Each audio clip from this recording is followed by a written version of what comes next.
Esto es La Entrevista con Raúl Valladares. El mundo está cambiando y por eso te damos los mejores beneficios al contratar tu plan postpago. Claro presenta.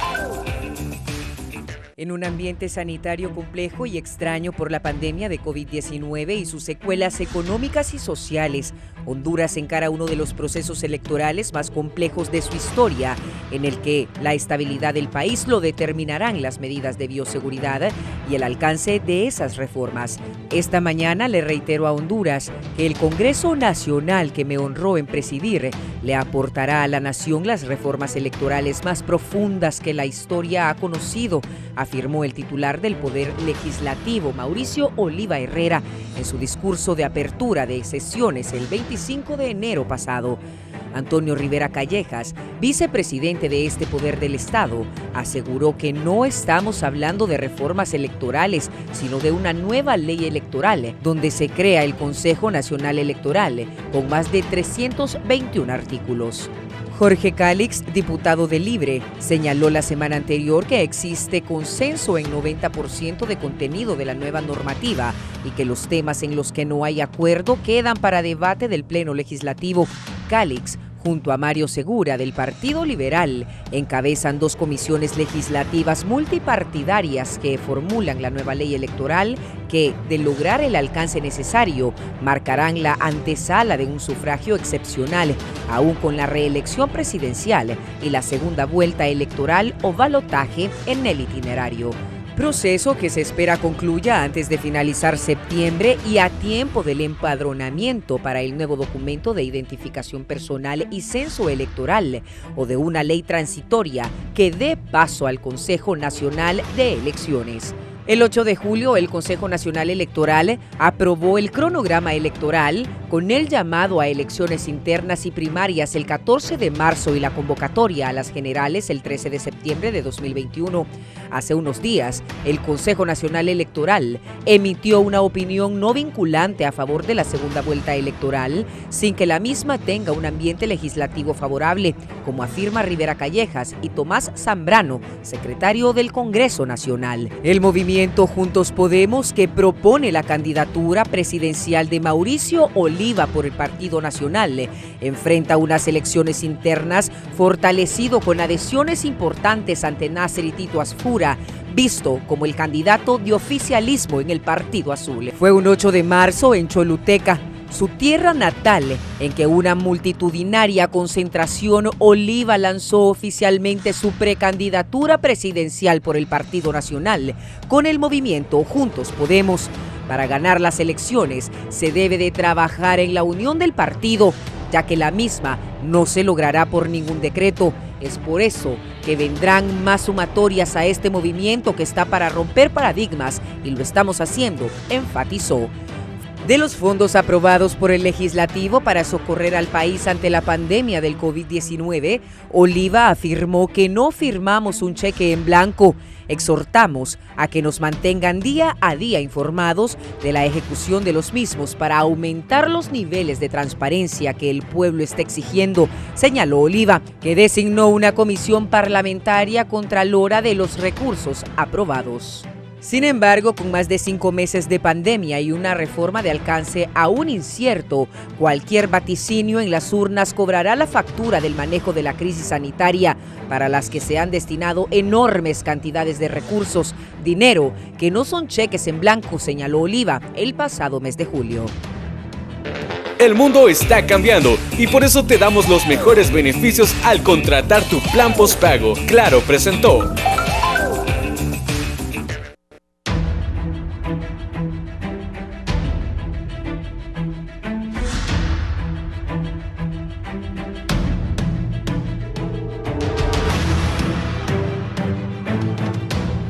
Buenos días, bienvenidos a la entrevista de Canal 11.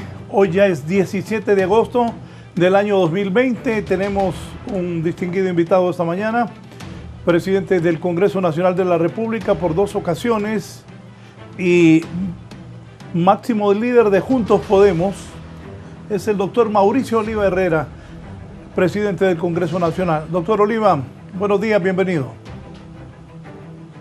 Gracias, licenciado Raúl Valladares. Es un verdadero placer estar una vez más en su especial programa, reiterándole el agradecimiento por su gentil invitación. Doctor Eddie, no sé si tenés ahí los resultados hasta hoy oficiales del gobierno. La semana pasada la doctora Carla Pavón fue clara que hay problemas con las pruebas. Y le dijo hace poco a la doctora Suyapa Figueroa que dejara querer hacer política con esto de la pandemia, pero también les dijo a los del gobierno que le ayudaran y que su cargo estaba a disposición. Me gustó la posición de esta doctora. Casos activos 41.588, hay 1.575 muertos oficiales, pero hay 50.502 casos también oficiales.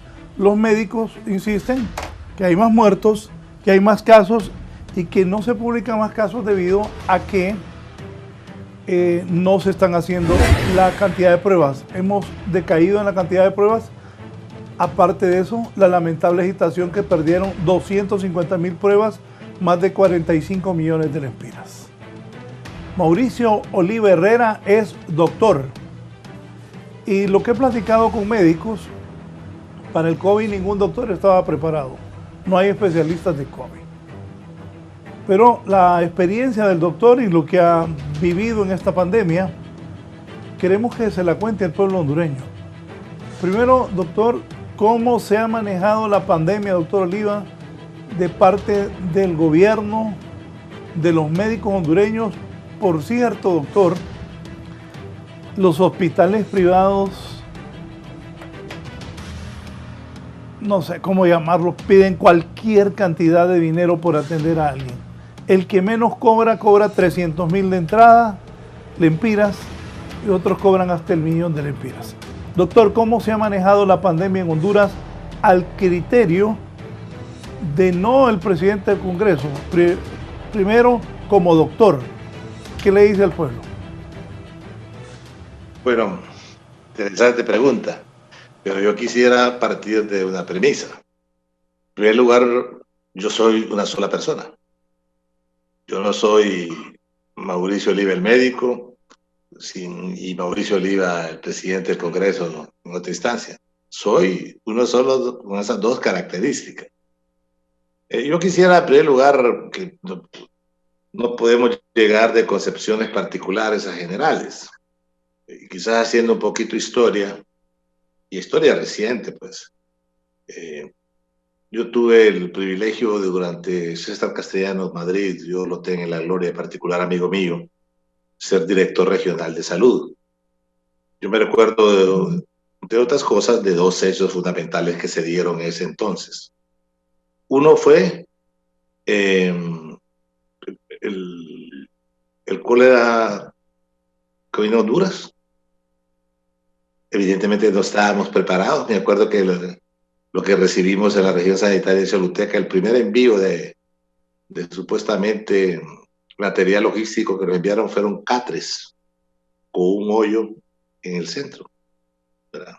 Esperando que la pérdida de líquido por vía rectal iba a ser el principal síntoma, pero antes de las soluciones de mantenimiento de los sueros, que llamamos coloquialmente, de vía intravenosa, llegaron los catres. Cuando fuimos a algunas comunidades a dar educación en salud, encontramos que la gente lo que estaba preparando era para hacer ataúdes. Con esto lo que quiero significar es que no estábamos preparados.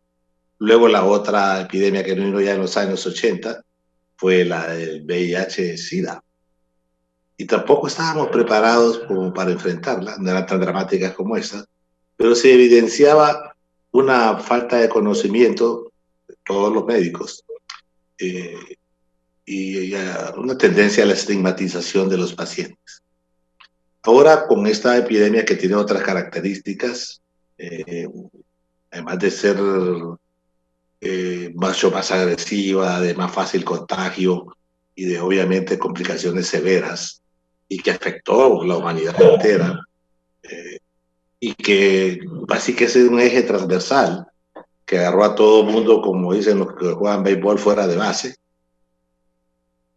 y sin un conocimiento mismo, ni siquiera histológico, anatomopatológico de la enfermedad, y se fueron aprendiendo en el camino. Entonces, mientras esa curva de aprendizaje no ha crecido lo suficiente, yo en aquel entonces fui invitado a una sesión del Consejo de Ministros, estaba el presidente Hernández, fue, me acuerdo, el 19 de marzo, y yo dije dos cosas. La primera es que una campaña de educación en una epidemia, sobre todo este tipo, era insustituible. Y que para eso había que establecer líneas de comunicación claras que nos permitieran que la sociedad o el pueblo hondureño tuviera el suficiente conocimiento para poderle enfrentarla de mejor manera, sobre todo por esa contaminación tan rápida que se daba. Y la otra es que había que tener la confianza en los médicos hondureños, que había que buscar un acercamiento entre autoridades, colegio médico y distintos actores que nos permitieran crear una estrategia en conjunto. Que era difícil protocolizar una enfermedad que se desconocía, por lo tanto teníamos que ir aprendiendo en el camino, que obviamente ahora que las facilidades de la comunicación en el mundo son tan fluidas, había que aprovechar. ¿Qué ha pasado? Mire que todos los pronósticos que se dieron, algunos fueron apocalípticos, pero gracias a Dios no, porque la gente tomó una actitud positiva. Yo me siento particularmente muy orgulloso de los médicos hondureños. Yo sé que se dan algunas discrepancias ahí en cuanto a manejo y opinión, pero eso es parte inherente a la medicina. El estar discutiendo, el estar analizando, el tener más de una visión, porque toda visión es enriquecedora.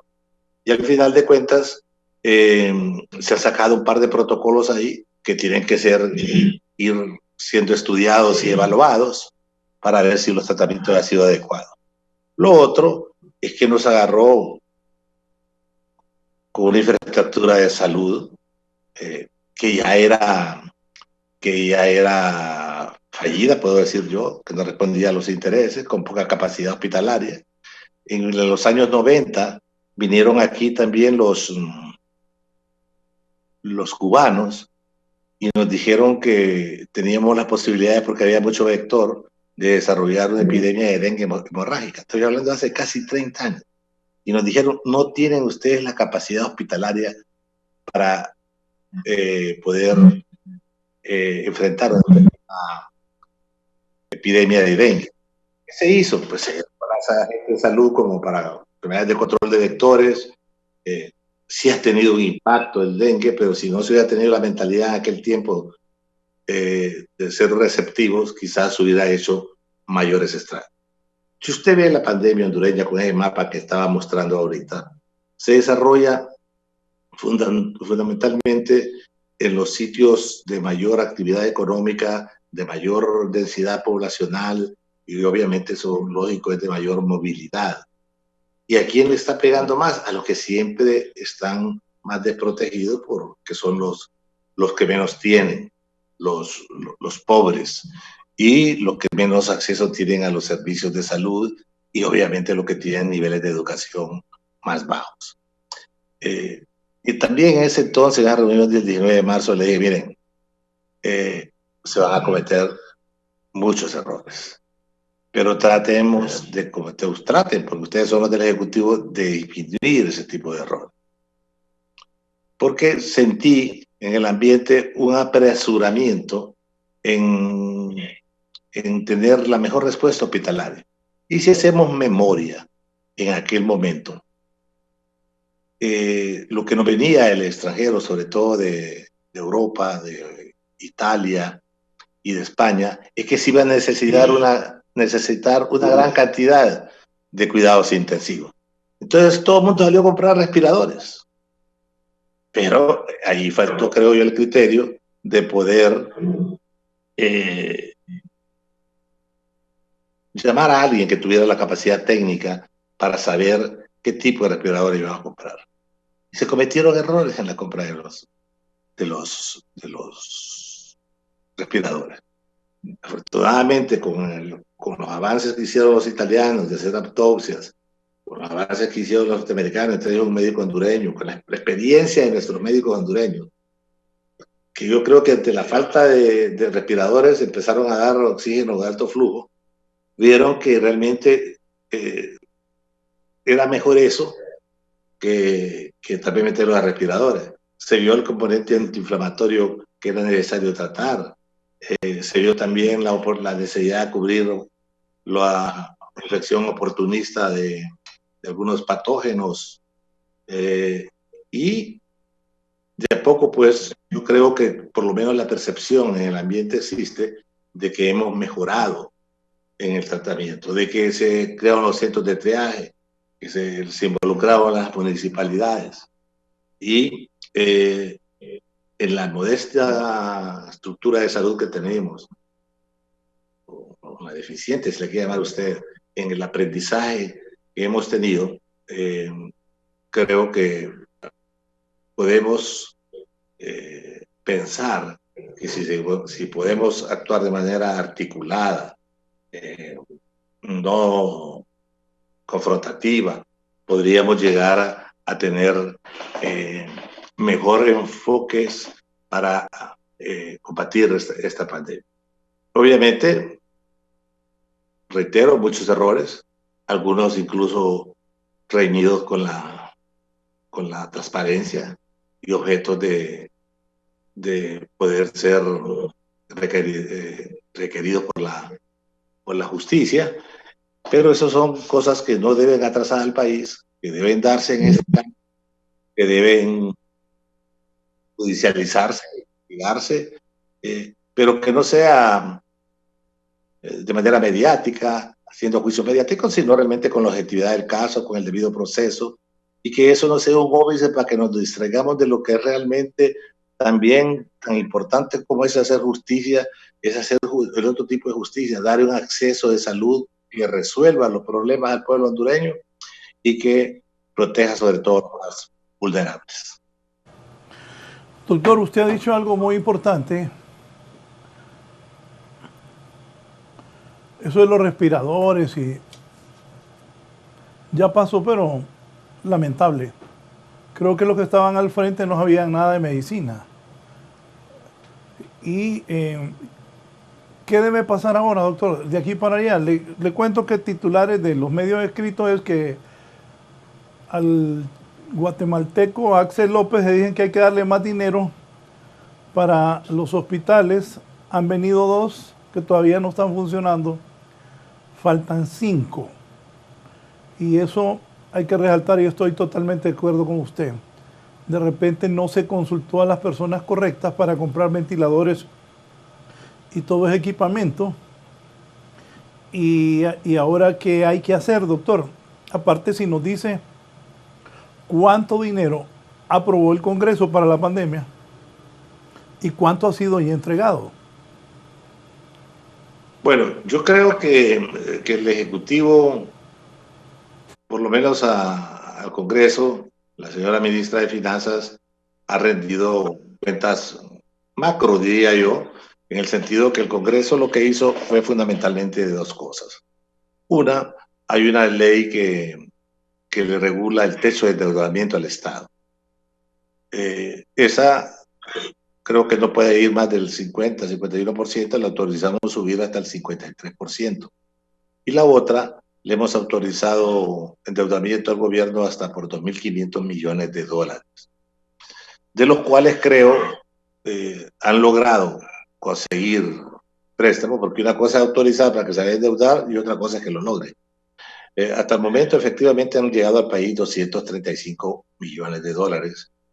Y ella creo que ayer o antier sacaron un comunicado más o menos diciendo a dónde está esa inversión que debe ser verificable para los organismos contralores del Estado, ¿verdad?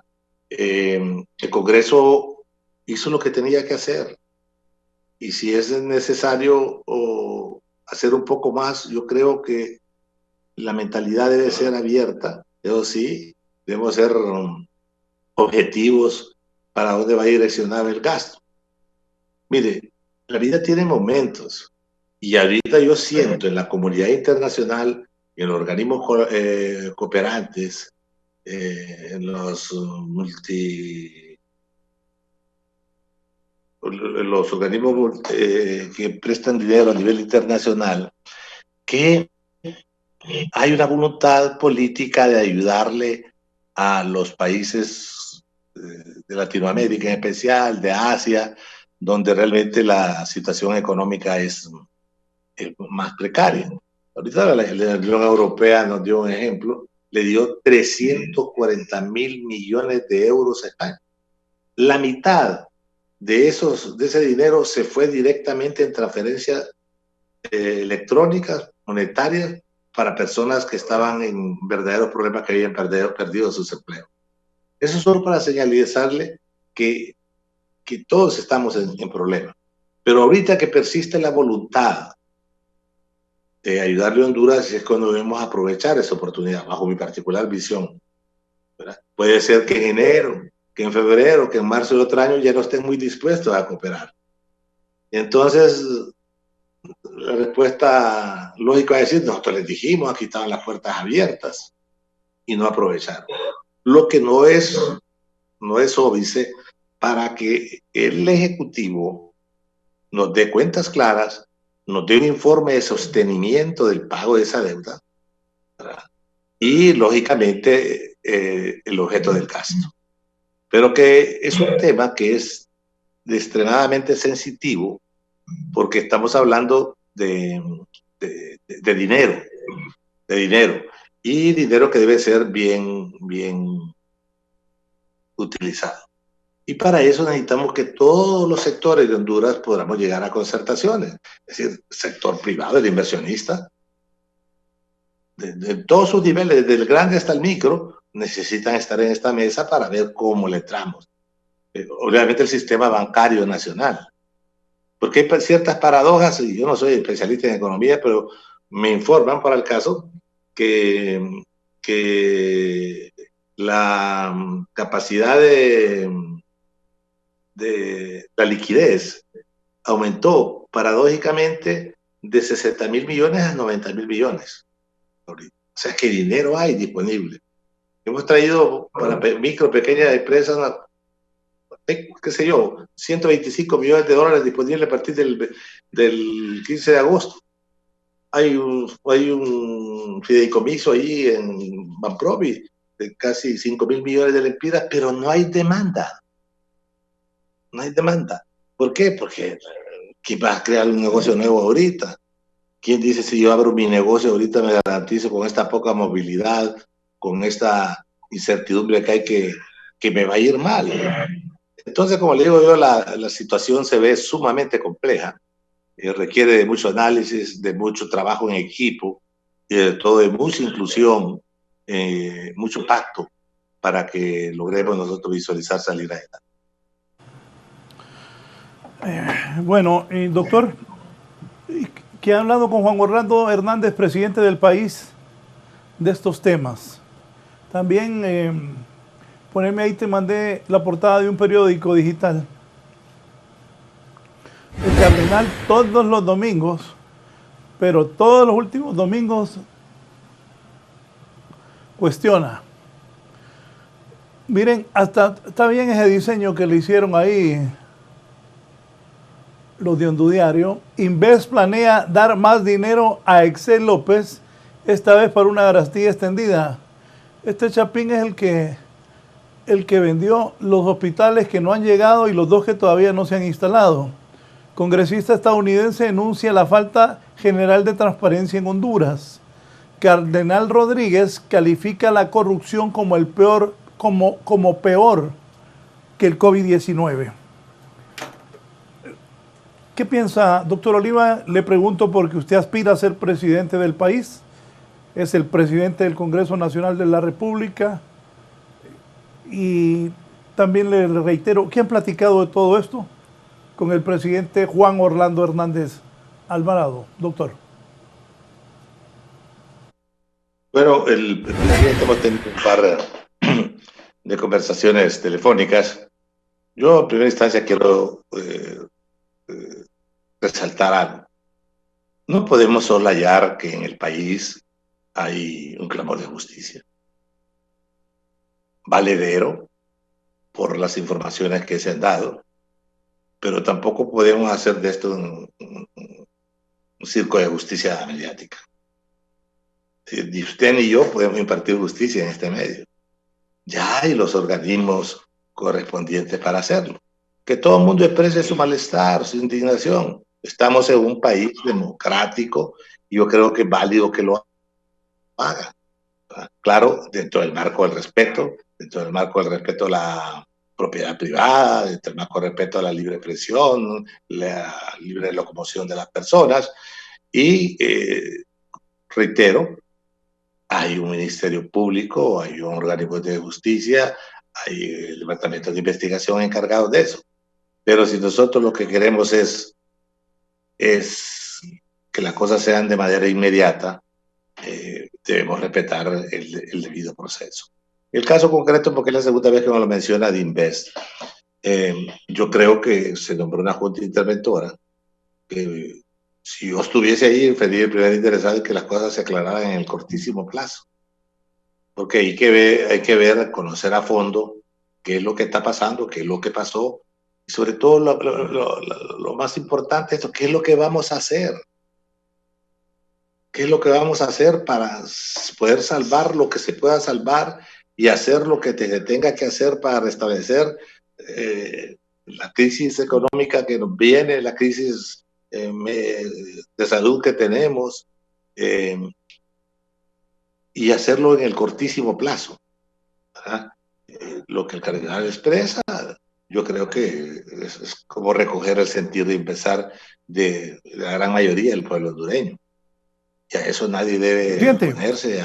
Presidente, deme un minuto, porque yo quiero aprovechar bien esta entrevista y le agradezco a usted que es bien abierto, y así debe ser. El presidente Oliva, quien es el presidente de Honduras, tiene que contestar todas estas cosas. El cardenal, la máxima autoridad de la Iglesia Católica, dijo esto el fin de semana. Honduras está atormentada por un demonio peor: el querer obtener dinero a cualquier coste, la corrupción utilizando los bienes que son para la salud y no para el enriquecimiento ilícito de aquellos que, manipulando instituciones y tristemente hasta leyes,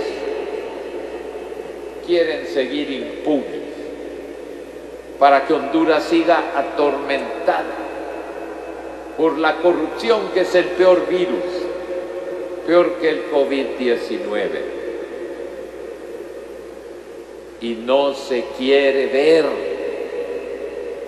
y no se quiere oír.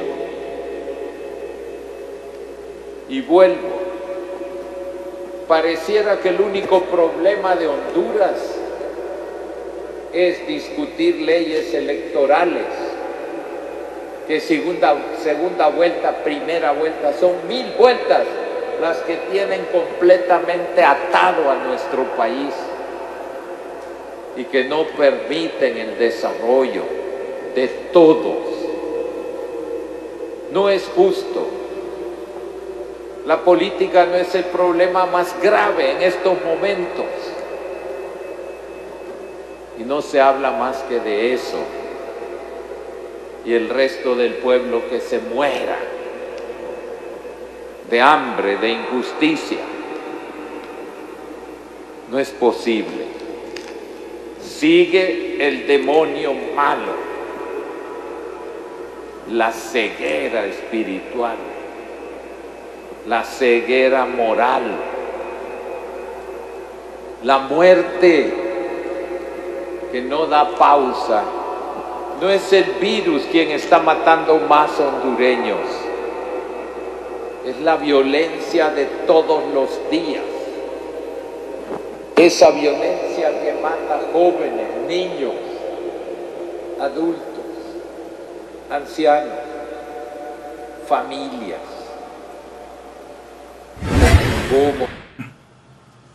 Recuerdo hace muchos años, estaba en Roma, se murió Juan Pablo II y tuve que ir a Roma a darle cobertura a su muerte y a la designación del nuevo papa que recayó en Ratzinger, el papa alemán, que luego claudicó para que llegara Francisco. Cuando murió Juan Pablo II, los medios romanos italianos consideraban que el cardenal hondureño Oscar Andrés Rodríguez Maradiaga lo mencionaban como un papable, como un posible sucesor de Juan Pablo II. Apareció Ratzinger, luego declinó, asumió Francisco y el cardenal hondureño Oscar Andrés Rodríguez Maradiaga es hombre cercano al Papa actual. Y también es la máxima autoridad de la Iglesia Católica nuestra. Sus comentarios de lo que ha dicho esta autoridad religiosa del país, un hombre muy preparado también. Algunos lo cuestionan, especialmente alguna gente de la oposición, pero yo creo que yo vi en las afueras de Roma unos 500 personas, italianos la mayoría, éramos pocos los hondureños, me acompañaba Luis Edgardo Vallejo en aquel entonces, que unos 500 italianos estaban hasta afuera escuchando la misa que daba el hondureño Oscar Andrés Rodríguez Maradiaga, en perfecto italiano, por cierto, y después, al terminar la misa, hacían fila para irlo a saludar. Pensé, ahora que han pasado cosas acá, que nadie es profeta en su tierra, y Monseñor lo ha demostrado. Es una voz que creo merece el respeto de los hondureños, y también merece que yo le pregunte cuáles son los comentarios de lo que ha dicho. La parte política después, doctor, en cuanto a la corrupción, nada más. Si es tan amable. Sí, no, definitivamente el señor, el cardenal Rodríguez Maradiaga es un referente nacional, no solo por el alto cargo que ostenta, sino por su enorme calidad humana y su trayectoria en el ejercicio del sacerdocio, que es un referente para la Iglesia Católica.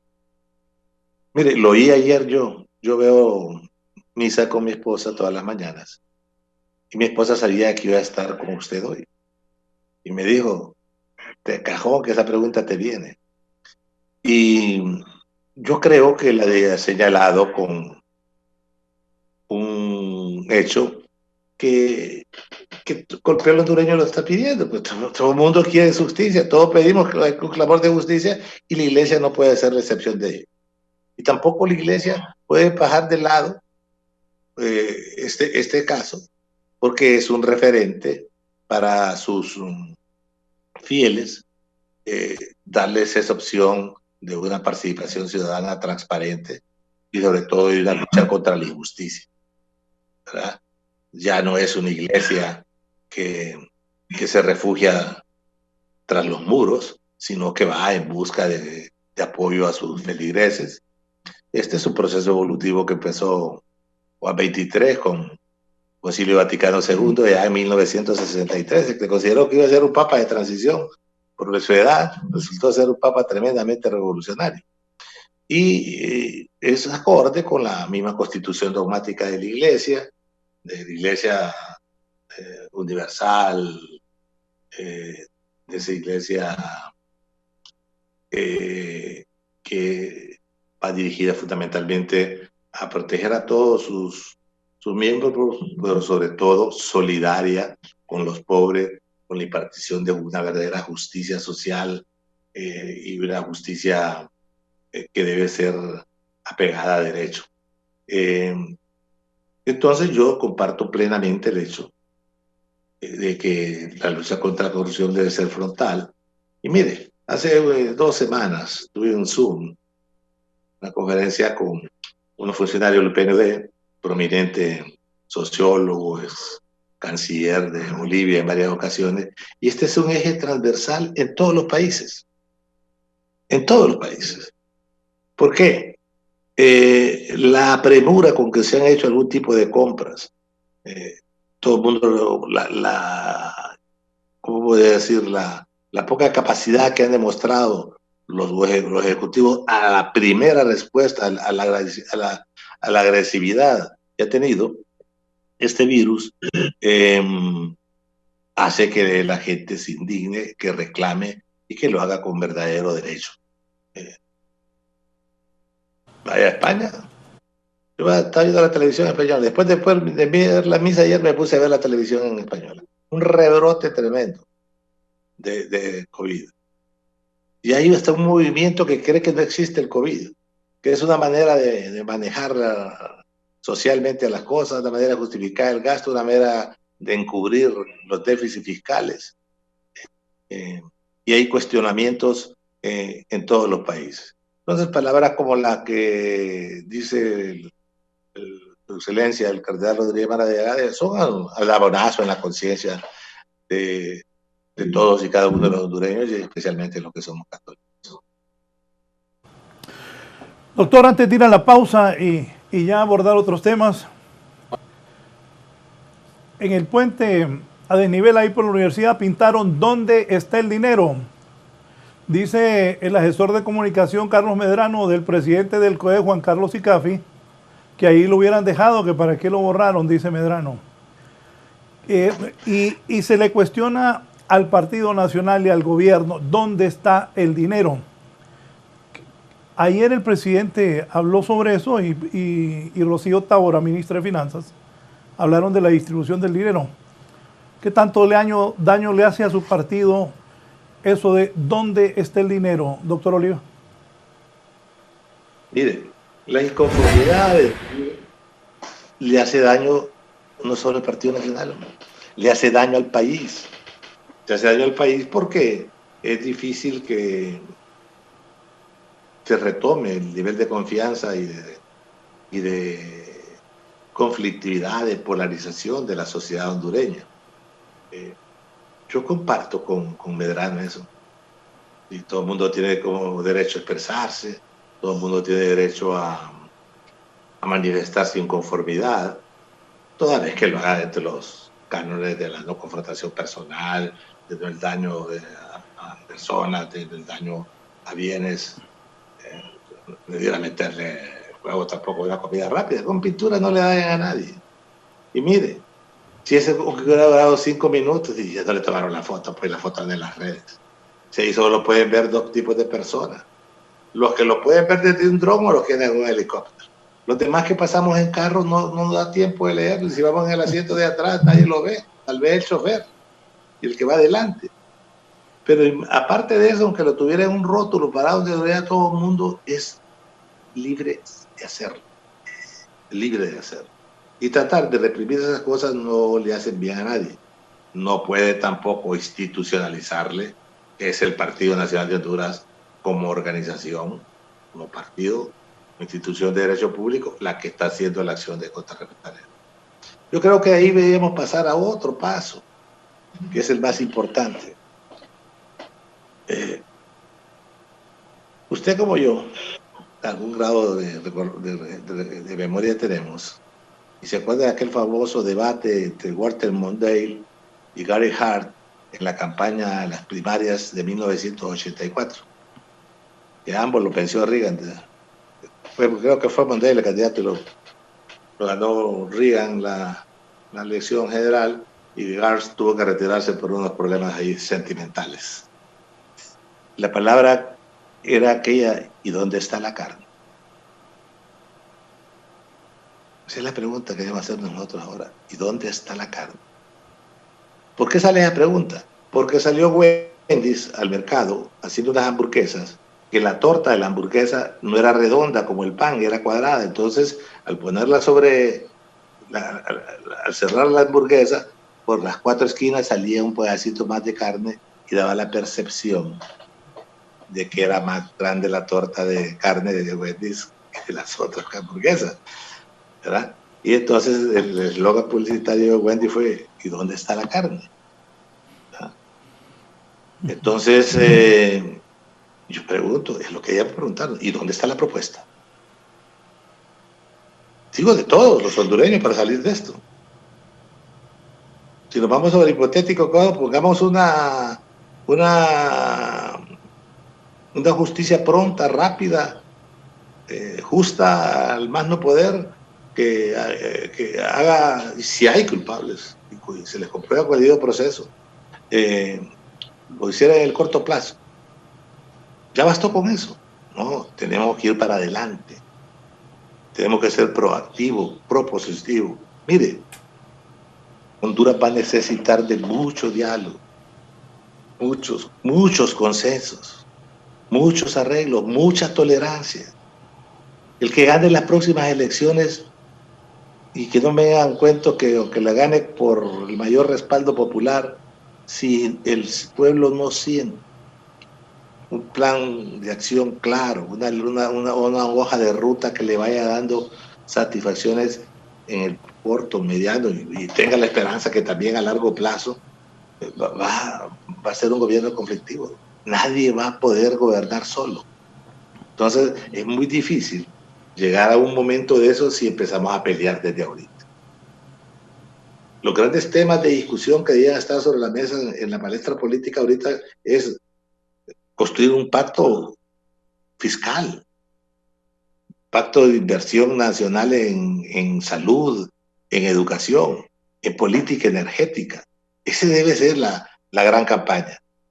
Si nos vamos a sentar, como ya apareció como acción de reactiva, que uno es más ladrón que el otro, que uno es menos honrado que el otro es un charlatán, que el otro es un ignorante, nos vamos a volver a las campañas de odio, de confrontación, que yo no sé qué va a ser más cómodo para como persona, si ganar o perder.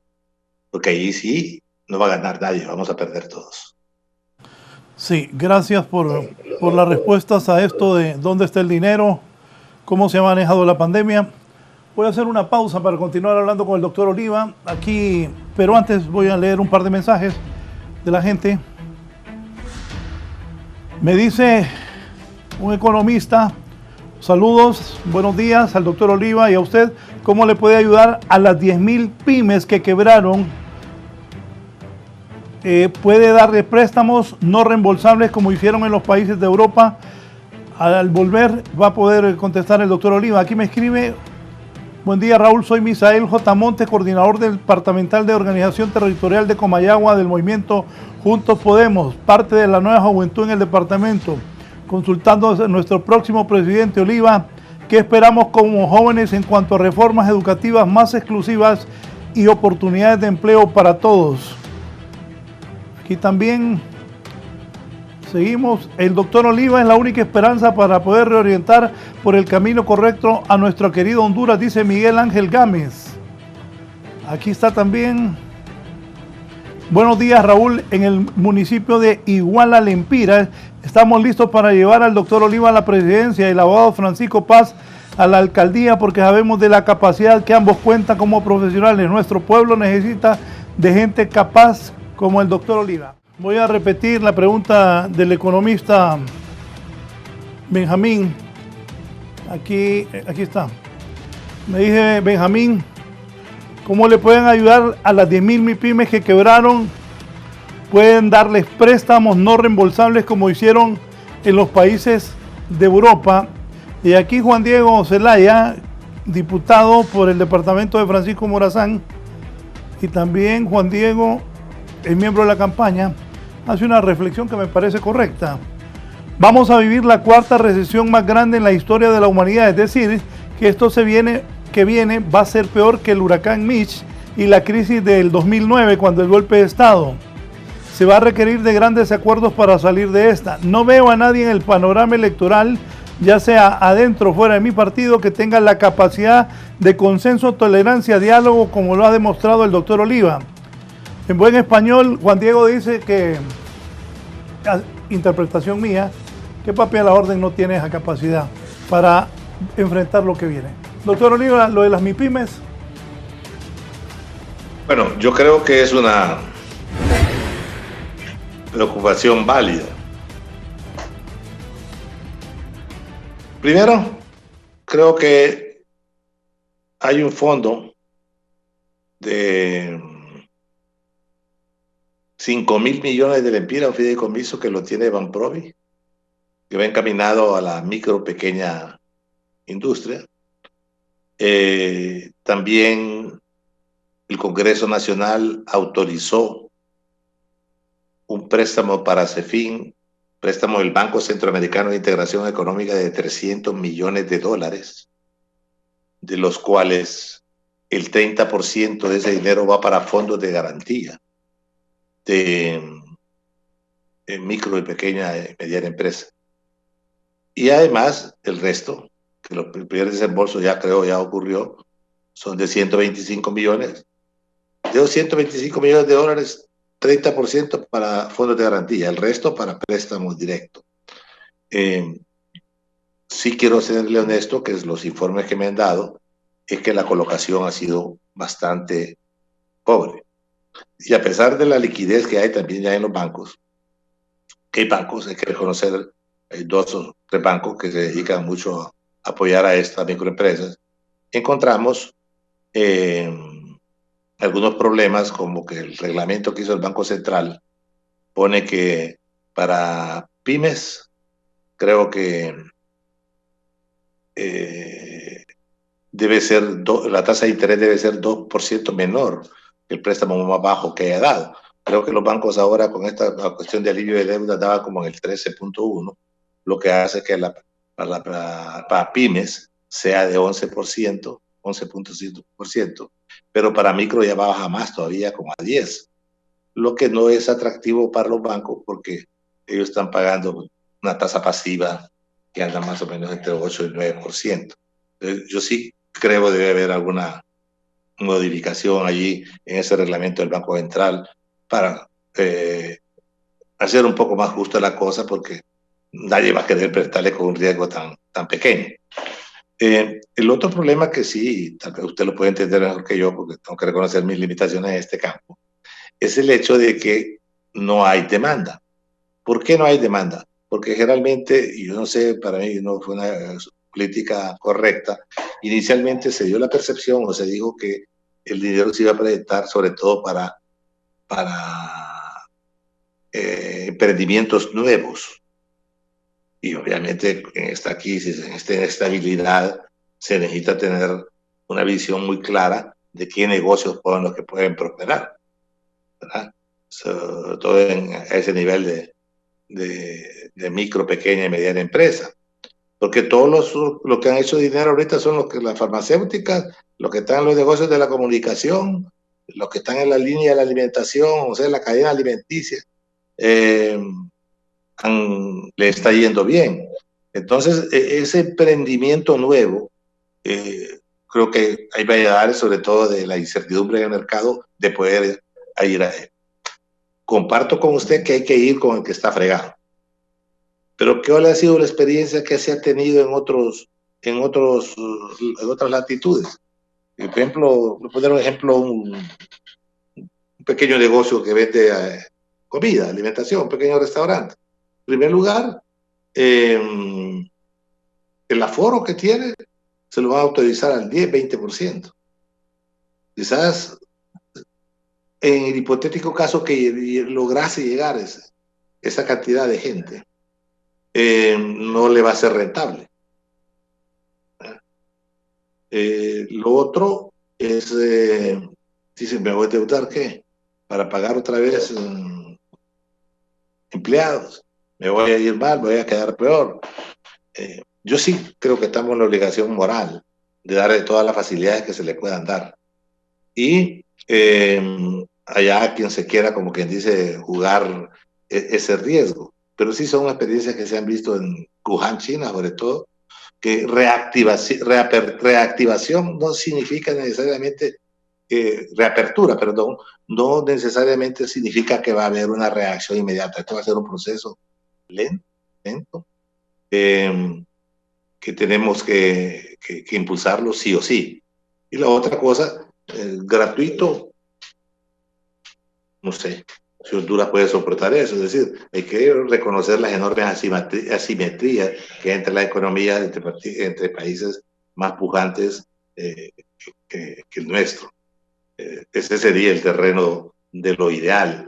lo que habría que explorar con mucho detenimiento y a la medida de lo posible lo real para desarrollar un programa de esa tan ambicioso como que te señala y que yo, por lo menos de conciencia, comparto.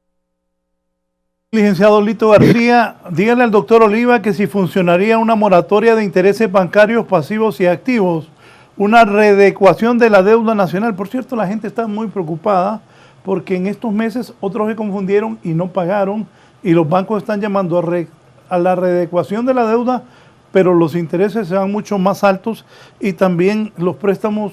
Una amiga me dijo que dejó de pagar 2 meses, que ya la llamaron al banco, que le van a readecuar la deuda, pero que eso a lo largo del tiempo le va a costar como 500,000 lempiras más. Una readecuación de la deuda nacional. Los bancos han ganado mucho y pueden tener una pausa. No se puede reactivar e impulsar la economía si no hay consumo. Hay que incentivar la producción y el consumo. Hay que abrir cafeterías, pupuserías, comedores, todo con comida nacional. Bueno, doctor, los bancos no es fácil, ¿verdad? No hay banco que pierda. No, pero que mire, yo quiero recordarles una cosa, que cuando la gente habla que el dinero de los bancos, usted sabe que el 80% que lo que tienen los bancos es el dinero de los ahorrantes. Sí. 10% dinero que prestan del extranjero y 10% es capital de ellos. Entonces, si ustedes son ahorrantes de toda la vida, que lo que tienen son sus bichitas ahí, les gustaría que se las administraran de la mejor manera posible.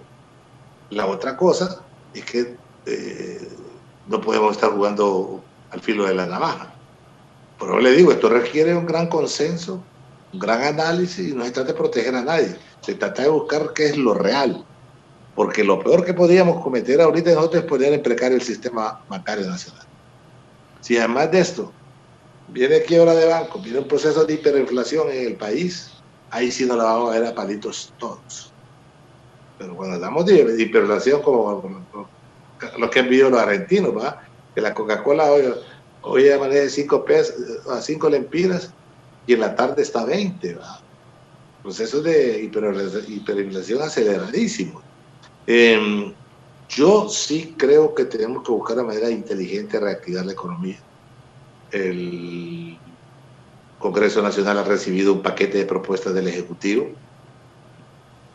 Yo he tenido reuniones virtuales con el Sistema Bancario Nacional, las he tenido con los sector empresarial del país, las he tenido con el sector de energía del país, los generadores de energía, los he tenido con la CRE, con la ODS, porque esto hay que verlo de manera integral.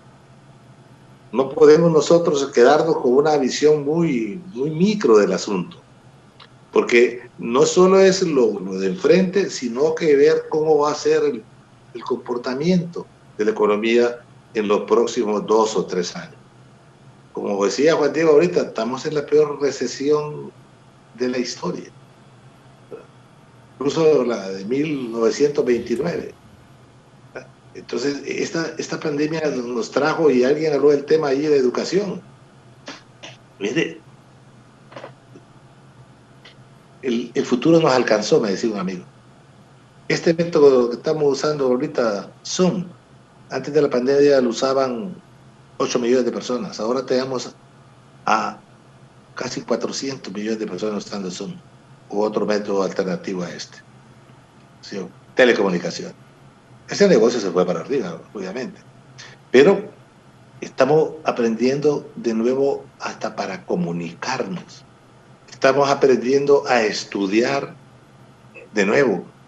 Yo veo a mis nietos, pues me mandan fotos que estudian ahora por la laptop, por la computadora. Las relaciones interpersonales cambiaron, ahora las fiestas las hacen de manera virtual. Entonces los jóvenes tenemos que hacer un gran giro también en el aspecto de comunicación. Imagínense, ya anda por ahí de graduación, de graduar ya los niños, y no hemos llegado ni el noveno mes del año de educación, de los cuales tenemos 4 o 5 meses suspendidos. El Congreso Nacional legisló con el consenso de las grandes compañías de cable de Honduras para dar horas gratis y de internet y buscar un mecanismo de que esto pueda llegar a los más escuelas más desposeídas. Estamos trabajando en eso. En manos del presidente de la República sancionar ese decreto. Las televisoras han cooperado tremendamente y estoy seguro que van a cooperar más para esta nueva normalidad en educación. Entonces el tema es de amplia complejidad, de ajustes tras ajustes, de ensayo, error, ensayo. Ahí vamos. No es tema fácil, es un tema que se puede ver de una manera provisoria si no se le pone el empeño, la dedicación, el compromiso.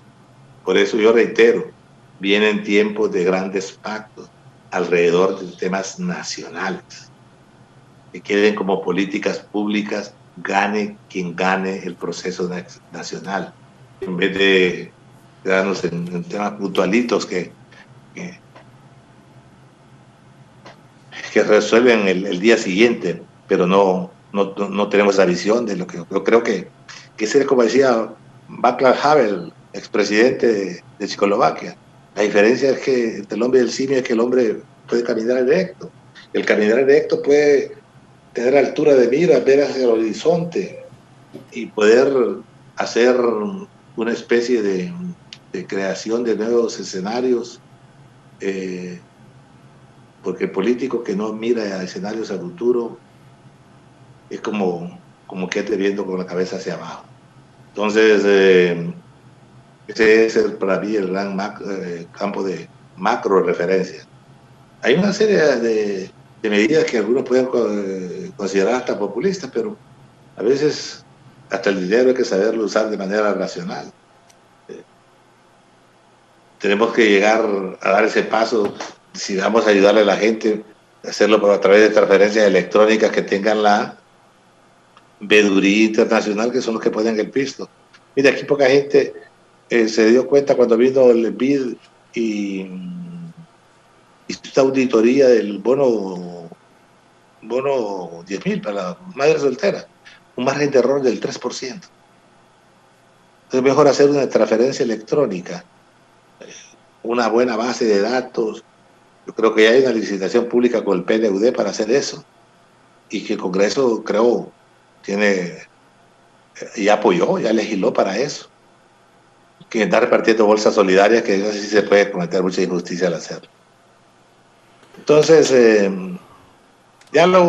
más diálogo y lluvia de ideas, algunas creo que ya están en camino de ser aplicadas. Bien, vamos a hacer una pausa para entrar a hablar ya de política. ¿Habrá o no habrán reformas electorales? Hoy es 17 de agosto y no hay reformas electorales. Tuvo reclamo de su partido cuando se nombró a 2 diputados de la oposición para presidir comisiones. ¿Van a haber internas en el Partido Nacional de Honduras o no van a haber? ¿Qué va a pasar con el tema de la reelección? Eso sigue en el aire. Y también aquí Isabela Chévez, la periodista que está en la mañana con Fernando Arteaga, antes que entráramos, dice: licenciado, pregúntenle al doctor Oliva, por favor. Tal vez se puede como cambiar esa percepción que tienen los ciudadanos de que el Partido Nacional en general son corruptos y que han dejado el país en la quiebra al volver esto y más. Lo contesta el doctor Mauricio Oliva Herrera, presidente del Congreso y máximo líder de Juntos Podemos. Pero antes voy a leer un par de mensajes. Me dice aquí Nelson Agdalá: saludos a mi líder, el doctor Oliva. Raúl, lee este mensaje para que el doctor sepa que aquí estoy trabajando. También escribe: buenos días, doctor Oliva, saludos desde la frontera Santana La Paz. Somos Full Oliva, Rey Alcalde, Martín Burdé, diputado. Muy buenas propuestas. Él será nuestro presidente, dice. José Vázquez: buenos días, Raúl. Buenos días, doctor Oliva. Necesitamos una reunión con usted para arreglar con los equipos de Lloro que nos están dejando fuera por Ricardo Marco y Marco Gámez. José Vázquez: la política así es. Le toca duro al doctor Oliva, ¿ves? Y aquí está Oscar Nájera. El doctor Oliva es un ser muy sensible, con una enorme capacidad de diálogo, su experiencia, su mayor garantía. Oscar Nájera, y hombre que se deja corregir y orientar, dice el diputado Oscar Nájera, famoso por una frase, hasta en un sticker te tenemos ahí, Oscar. Buenos días, dice Emilio Hasbun. Felicidades, excelente programa. Pregunto al doctor Oliva si llegará a ganar la presidencia, estaría dispuesto a integrar el gobierno con profesionales de otros partidos, pero de alta calidad moral. Ejemplo, doctor Hugo Noé Pino, Olman Valladares, para dar dos nombres nacionalistas como Carlos López Contreras, don Arturo Alvarado, porque estoy totalmente convencido que Honduras tiene excelentes hombres, honestos y capaces. Desafortunadamente, todos lo ven con el ojo del compadrazgo.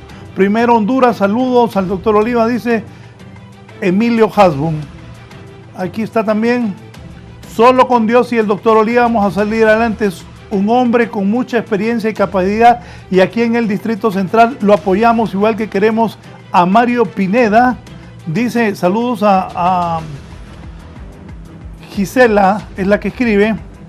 Saludos a Jorge Pineda también, el abogado, amigo, hermano de Mario, que estaba desde ayer, me preguntó, ¿a qué vas a tener, Oliva? Sí. Buenos días, Raúl, ¿cómo quedan los diputados del caso Pandora, donde están los 300 millones de lempiras de la SAP? ¿Volverán a usar los fondos públicos para financiar la campaña? Saludos, dice el gran Gilberto Ríos. Desde Omoa, saludos. Cortés, creemos en la capacidad y el liderazgo de Oliva. Por ello creemos, dice el doctor, el hombre, en el liderazgo y los cambios que impulsará en el demandante mundo cibernético. Por ello en Omoa creemos también en su equipo. En Omoa tiene su paisano Bernardo Ferman González. Y las tales reformas electorales, ¿van a ver o no van a ver? El otro día Carlos Flores, Luis Zelaya y Mel dicen que van a apoyar, que iban a narrarla. ¿Cuál es la posición del Partido Nacional y de Mauricio Oliva también sobre eso? Primero, las reformas, doctor.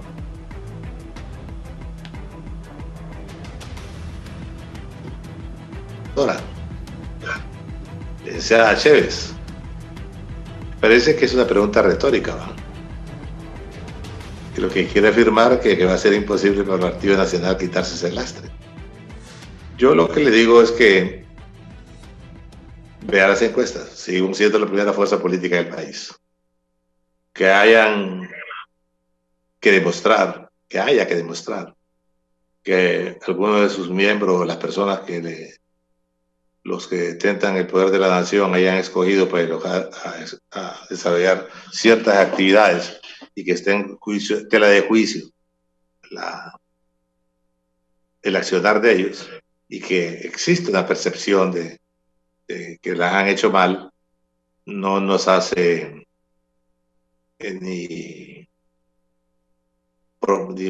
muy poco el hecho que no vayamos a correr un proceso electoral. Tenemos que hacerlo por obligación, y les aseguro que vamos a ser una de las fuerzas políticas que le van a dar estabilidad y gobernabilidad al país. Más allá, más acá del resultado, el Partido Nacional sigue siendo la primera fuerza política del país y dispuesto a hacer las grandes contribuciones que necesita para fortalecer y mantener la democracia.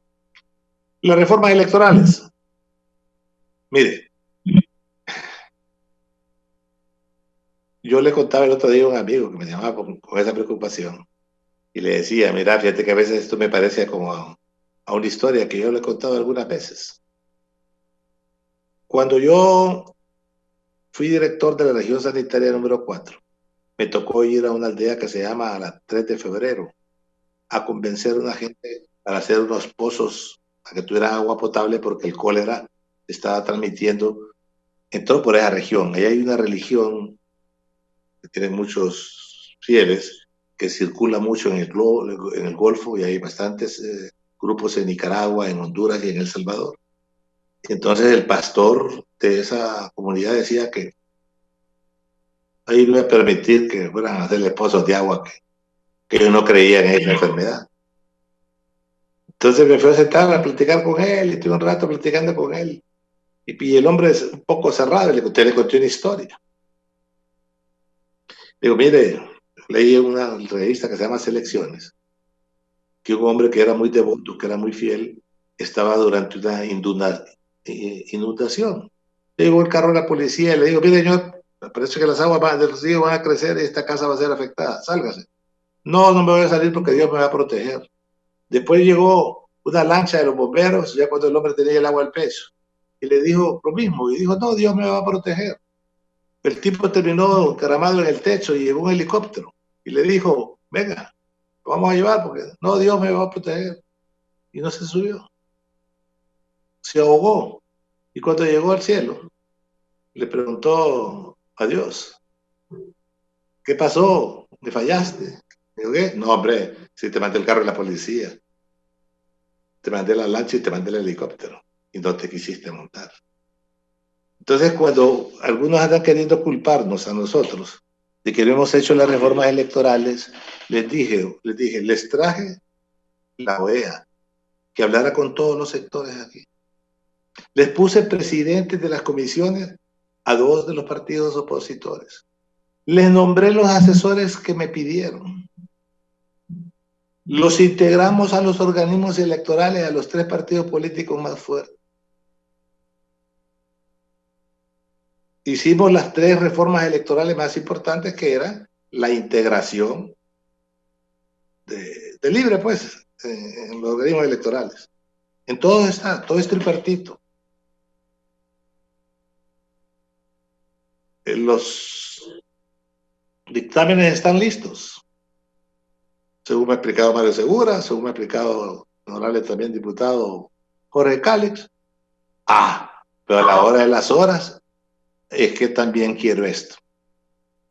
Hace más de un año, ustedes guardan, tienen memoria fílmica ahí, eso está grabado.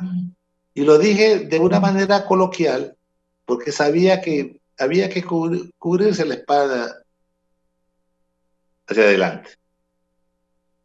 Hablaron de la segunda vuelta. Yo le dije, no hay problema.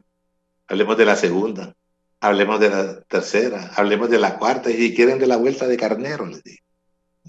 Pero vaya, sentémonos a platicar. Entonces, ese proyecto de la segunda vuelta,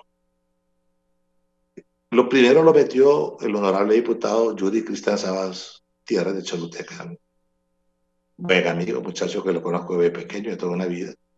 Pero el mismo Yuri se dio cuenta de que no era factible obtener la votación, y para que no matasen el tema y entonces pudiese discutir en esa legislatura, él lo retiró. Ahora lo que hay es un proyecto que introdujo el honorable jefe de bancada del Partido Liberal, don Mario Segura, sobre segunda vuelta. Pero en el Congreso hay algo que se llama lobby. Es decir, si yo hago un proyecto que beneficia a mi departamento, vivo permanentemente acercándome a la comisión de dictamen y dándole todos los insumos necesarios para que me lo dictaminen de la manera favorable. Después, al ver que está constituido, hablo con la Junta Directiva para que lo agenden. Pero hasta el momento, las fuerzas políticas que están ahí representadas multipartidariamente, ninguno ha elaborado el dictamen. Esto más, a hoy día no hay un dirigente político del más alto nivel de la oposición que se haya tomado la molestia de hablar con este humilde servidor sobre esa posibilidad. Yo veo manifestaciones en los periódicos, veo expresiones en los foros, sobre todo en el suyo, que es el que más veo. Y todo el mundo opina, y todo es una racionalidad para que esto sea. Pero, como dicen, le dicen a todos menos a quien tiene que decirle. O lo dicen donde no, en cualquier otro lado, lo dicen en la acera de enfrente, lo dicen en los cafés, lo dicen en los Zoom, pero no lo ponen en el Congreso Nacional ni trabajan para hacer el lobby necesario. Porque es ahí la confluencia de fuerzas políticas las que todos tienen un punto de vista. Y al final de cuentas, vuelvo a lo mismo. Lo ideal con lo real. Correlación de fuerzas. Esa es una realidad política. La viabilidad del proceso. Es que estos creen que solo decir, bueno, apunten ahí en segunda vuelta. Eso significa toda una serie de reformas constitucionales que van desde hacer 3 elecciones en un año, de buscar los presupuestos, de reformar la ley del Consejo Nacional Electoral. Es decir, no es una cosa fácil, tampoco es imposible, pero debe ser producto de diálogo. Pero eso no debe ser condicionante para aprobar el resto de la ley electoral que ahí está lista. Y que si yo les dije claro, bueno, ¿en qué temas creen que no tienen poder consenso? Y lo dijo hace la semana pasada el honorable diputado Mario Segura. En esa ley electoral hay 2 temas que no tocamos, que prácticamente no nos hemos puesto de acuerdo. ¿Qué son? Número 1, la segunda vuelta, y la otra el tema de la reelección. Y ya dijimos que la reelección debe ser un tema que debe ser un plebiscito, porque hay mucha argumentación si el Congreso la puede o no la puede hacer. Nos tomaría un programa decir si puede o no puede hacerlo. La segunda vuelta. No, sígame, ¿sí? Con lo de la segunda vuelta, ¿por qué? En lo de la segunda vuelta, yo no veo voluntad política. Mire, yo no soy infidente. Jamás voy a revelar una plática que tiene confianza. Pero no lo voy a decir con las palabras que me lo dijeron, pues le voy a decir con mi percepción. Yo tengo la percepción que en el fondo no la quieren. Hace 3 o 4 días platiqué con un alto personaje y le digo yo, bueno, porque usted parte de una premisa que no sé si es cierta. ¿Cuál? Que usted va a estar entre los 2 primeros lugares.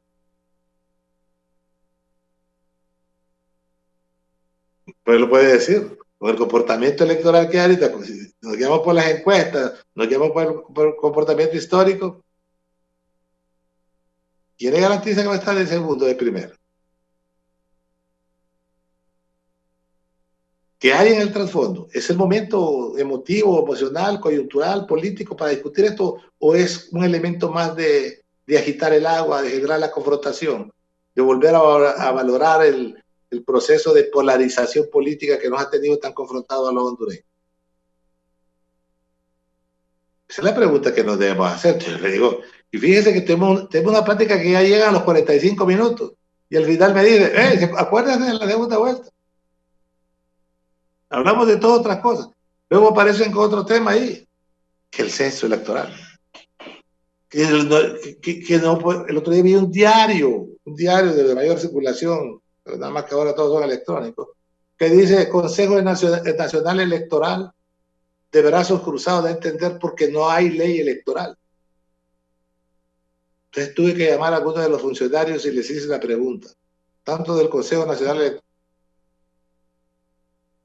Electoral, del Registro Nacional de la... Dije, señores, ¿qué juraron ustedes? Cumplir y hacer cumplir la Constitución y las leyes. Hay una ley electoral vigente. Sí, Jaime, estuve de acuerdo a esa. Usted no puede estar con los brazos cruzados pensando que el Congreso tal vez le saca una ley. Ni yo puedo estar con la pistola en la cabeza que saque esta nueva ley, si no hay elecciones. Si hay voluntad política, hasta les dije un cronograma que dice que el censo no va a ser puro. Hablemos del censo.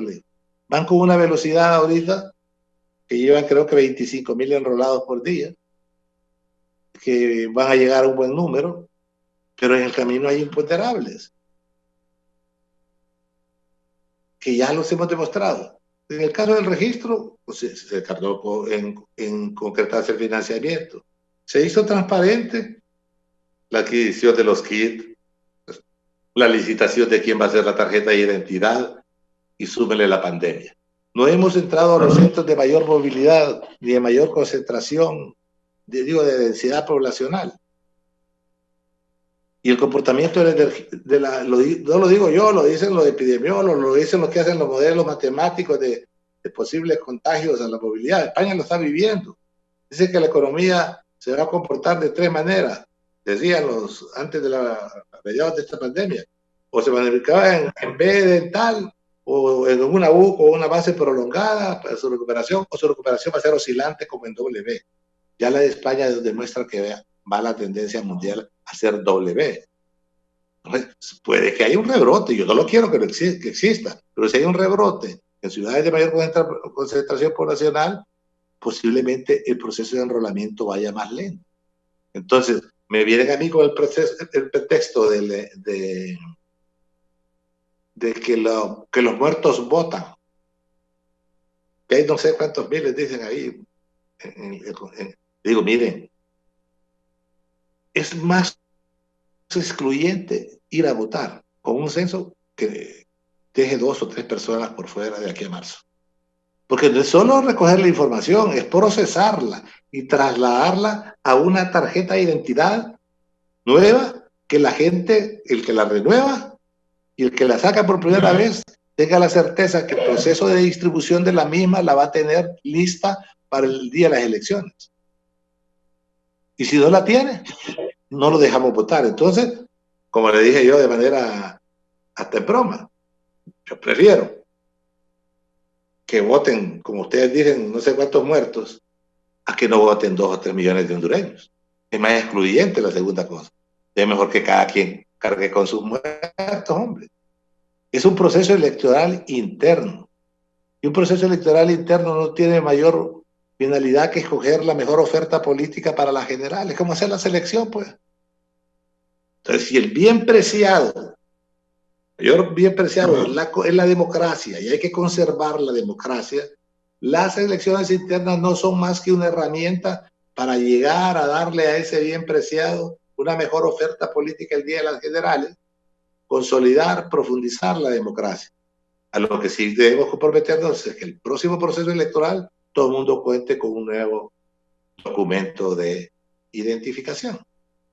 Esos son los valladares que existen ahorita que para mí son superables, incluso con la vigencia de la ley actual.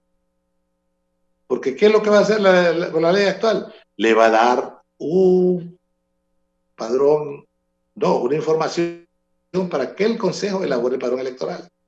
Y en el camino, una vez se vaya haciendo el censo, que es de manera permanente, según definición constitucional, se va a dar automáticamente la depuración.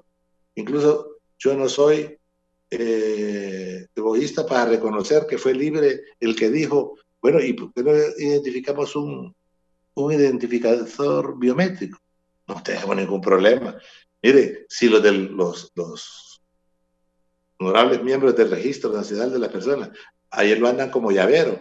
Usted mete el dedo y él le parece, yo lo metí ahí, lo me probé, vale, Mauricio Oliva, todos mis datos. Y estaban mis colaboradores, todos, pues, salieron todos los datos. Entonces es imposible que yo, aunque tenga la tarjeta de identidad de un pariente fallecido, vaya a votar con la de él, porque el identificador biométrico no lo va a permitir. Pero como señalaba con buen criterio un analista político, dicho de paso, ahora hay bastantes, decía, si el problema está en la mesa, si en una interna o en general llega alguien con 5,000 pesos, vota hasta sin tarjeta. Entonces hay que tener los mejores representantes y darle la fortaleza a la mesa, que haya la veeduría social suficiente y la integración suficiente para que cada quien vaya a defender su voto. Entonces yo creo que el proceso de ley electoral está lista, elaborada. Igual está elaborado la ley de justicia electoral. Lo que pasa es que hay ciertos partidos políticos que no quieren que vayamos a discutirla. Que si recibí críticas de mi partido por haber nombrado presidentes de comisión de las 2 importantes comisiones, miembros de otros partidos políticos.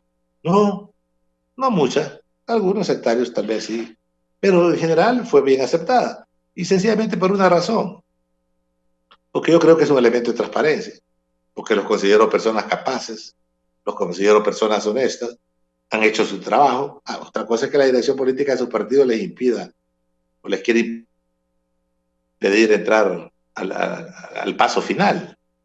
Pero siempre les dije, miren, hagan lo que hagan, pasamos por consensuar, porque esta es correlación de fuerzas y el Partido Nacional tiene la llave. Tiene 60 votos, 61 votos por lo menos, sin los cuales ningún partido político puede hacer mayoría calificada. Pero aquí lo mejor es que podríamos sacar una una votación, arriba de los 100, 120 votos, demostraríamos gran capacidad de consenso y voluntad política, porque al final de cuentas, el desencanto, y esto va también para la licenciada Chévez, no es solo con el Partido Nacional, es con la clase política en general. Y a todos nos conviene que ese sentimiento de fortalecimiento de la democracia nos involucremos. Esta es la elección que quizás le va a marcar el rumbo de Honduras, que se pueda reencontrar, que pueda reencauzar. Si tenemos una crisis social, tenemos una crisis de salud, tenemos una crisis económica, tenemos una crisis energética, y todavía hay bárbaros que le quieren encaramar una crisis política, entonces, como dice, bueno, apaguemos la luz, echémosle llave y vámonos. Se necesita, reitero, la objetividad. Todo se puede hacer. Elecciones internas van a haber, porque hay ley que lo manda. Ahora, si cada institución política ya no lo quiere hacer a su interior, pues ese es el riesgo de ella. Yo por lo menos abogo y pregono que si me metí a esto es para ir hasta el final, para ir a una elección interna, que no solo es el propósito de ganarla, sino que el propósito fundamental de un verdadero demócrata es robustecer la democracia, su compromiso con el proceso democrático. Doctor, interpreto entonces que para usted hay que trabajar con la ley electoral que está vigente. Si el Partido Nacional si no hay otra, hay que trabajar con esta. Y no va a haber otra. Doctor, y no va a haber otra.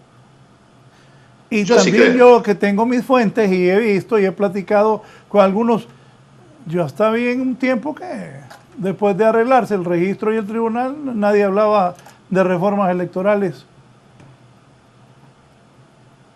Es la verdad. Bueno, sigo haciendo mi mejor esfuerzo. Se ríe, ¿verdad? Y el Partido Nacional no va a apoyar la segunda vuelta. Entonces no va a haber segunda vuelta. Tengo como un año de estarles diciendo, el Partido Nacional no apoya la segunda vuelta. Ustedes proponen que hay una urna y que a la siguiente elección, si la gente vota a favor de una segunda vuelta, que en el 2025, si la gente dice que sí en un plebiscito, haya segunda vuelta. Pero para esta, el Partido Nacional no está de acuerdo. ¿Estamos bien así? Mire, yo no puedo hablar por mi partido. ¿Sabe por qué? Porque yo soy respetuoso de las autoridades de mi partido.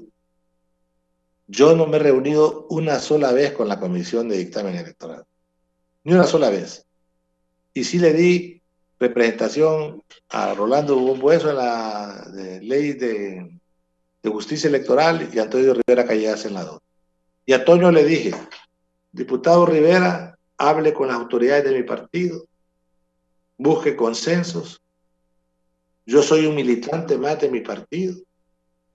Si en algo sirve mi consejo es que traten de hacer lo mejor por el país y obviamente que se vea reflejada la voluntad democrática del Partido Nacional, pero yo soy el primero que voy a aceptar el consenso que se dé dentro de mi partido, porque de eso se trata. Y si puedo mediar para que ese consenso se logre de todas fuerzas políticas, voy a hacer mi mayor esfuerzo. No quiero llegar con sesgos ahí, ni que digan que estoy usando esta ley electoral para acomodármela a mi gusto. Si alguien me diga qué ventaja política le puedo sacar yo a una ley electoral o a una disposición de la misma, no hay nada de eso. Entonces, yo no puedo hablar de posiciones firmes porque mi partido es el encargado y hay autoridades para eso y hay una bancada a la cual yo me debo y debo respeto. Y si fuera una cuestión unipersonal, pues ya lo hubiéramos decidido, pero no es así. Y yo le voy a decir que yo he encontrado en las autoridades del partido una enorme vocación a diálogo. Yo veo los Twitter que ha subido el presidente del partido, también honorable diputado y ministro Reinaldo Sánchez, donde explica también que está dispuesto al diálogo sobre la segunda vuelta. Pero parece que platicaron. Sí, bonito sentarse en la vereda de frente y empezar a gritar para llamar la atención. Pero una verdadera vocación de diálogo evidenciada ahí, sentados, es que puede haber esto, pero si nos pasamos la mitad del tiempo descalificándonos los unos a los otros, es difícil llegar a ese espacio. Sí, para el caso doña Xiomara llama a boicot electoral, a boicot a las internas. Van a ver, voy al Partido Nacional, atención a cachurecos que van con el doctor Oliva o que van con Papi a la orden. Doctor Oliva, ¿va a haber elecciones internas en el Partido Nacional? Hay muchos que no quieren internas porque dicen que el partido se va a debilitar más, además de los cuestionamientos, aunque muchos también aseguran que el voto duro del Partido Nacional no va a cambiar. ¿Van a haber internas en el Partido Nacional o no van a haber internas? Ya se pusieron de acuerdo el presidente Juan Orlando, Mauricio Oliva, Papi a la orden, porque ustedes son diferentes al Partido Liberal, bueno, y Libre es igual al Partido Nacional. Ahora, en Libre es lo que dice Mel. ¿Ustedes van internas o no? En honor a la verdad, la ley vigente ya establece un mecanismo para las elecciones internas.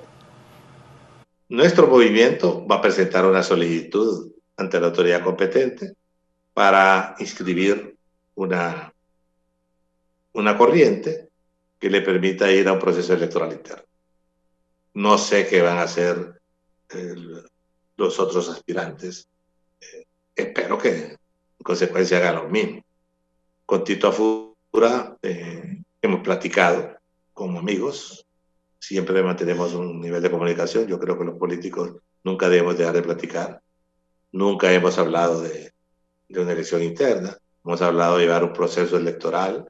Yo le digo, Nasri, este proceso es que tiene que ser lo más incluyente, respetuoso posible, sin causar heridas, sino teniendo como premisa fundamental dar el espacio a que el pueblo nacionalista escoja. Y está ahí, ha llegado la aproximación. Yo entiendo que todo el mundo tiene el sagrado derecho de aspirar. Entiendo que el presidente Hernández está para fortalecer el proceso, no para entrometerse en él. No sería, y él lo ha dicho, que no ha tomado partido por nadie. Repítame eso.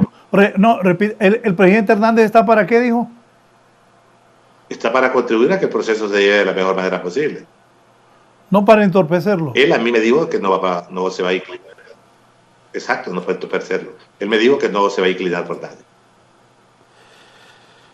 Y si le ofrecen a usted el cielo en la tierra y le dicen que no vaya a internas y que así va a ganar el Partido Nacional y que apoye y que se vayan solo con Papi a la orden, ¿qué le contesta hoy al pueblo nacionalista aquí en Canal 11 y Radio Visión Honduras? Tengo mensajes de todo el país, la mayoría de ellos apoyándolo. El proceso democrático hondureño debe fortalecerse. Si nosotros queremos renovación, si nosotros queremos buenos y nuevos candidatos, que lo decide el pueblo. Si queremos actualización ideológica, si queremos interpretar el sentir pensar del pueblo y volvernos interlocutores válidos de esa aspiración, queremos elecciones internas.